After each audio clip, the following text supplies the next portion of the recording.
अरे जा, अगर तू ना मिलूं तो मर जाए।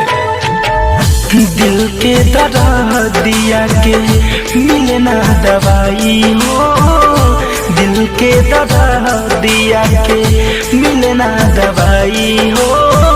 बनवले शराब जवान, बनवले शराब जवान कहवा भेटाई हो। दिल के दर्द दिया के मिले ना दवाई हो, दिल के दर्द दिया के मिले ना दवाई हो, दिल के दर्द दिया। क्या फर्क रह गया तेरे और जमाने में, तुझे जितना सुनाया मेरे दिल को जलाने में। आज टूट कर बिखर गया हूँ मैं कुछ इस तरह कि ढूंढता हूँ तुझे हर शराब के पैमाने में। ओहो मोहब्बत में खैले होई धोखा, एही से चीज एगो बनवले अनोखा।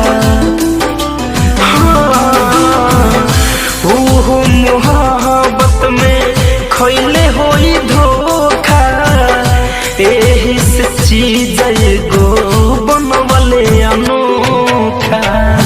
लागल बायाग दिल में कैसे बुझाई हो, लागल बायाग दिल में कैसे बुझाई हो।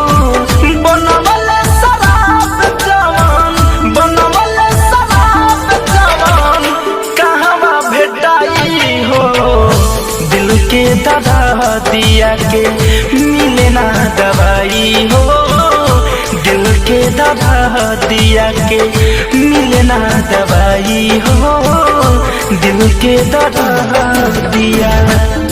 दर्द छुपाने की अब जरूरत नहीं है मुझे, बहुत मशहूर हो गया हूँ मैं झूठा मुस्कुराने में। हर रास्ते का मुसाफिर बन के रह गया हूँ मैं, तुझे ढूंढते ढूंढते भटक जाता हूँ मैं खाने में, मैं कैसे के जी कवनो लेके जखम हो। फैशन फिरोज पर ना कैलू रहम हो। कैसे के जी कवनो लेके जखम हो। अभिनव दिनेश पर ना कैलू रहम हो। धड़कन धनंजय ओके कैसे भुलाई हो, धड़कन धनंजय ओके कैसे भुलाई हो। बनवले शराब जवान, बनवले शराब जवान कहवा भेटाई हो।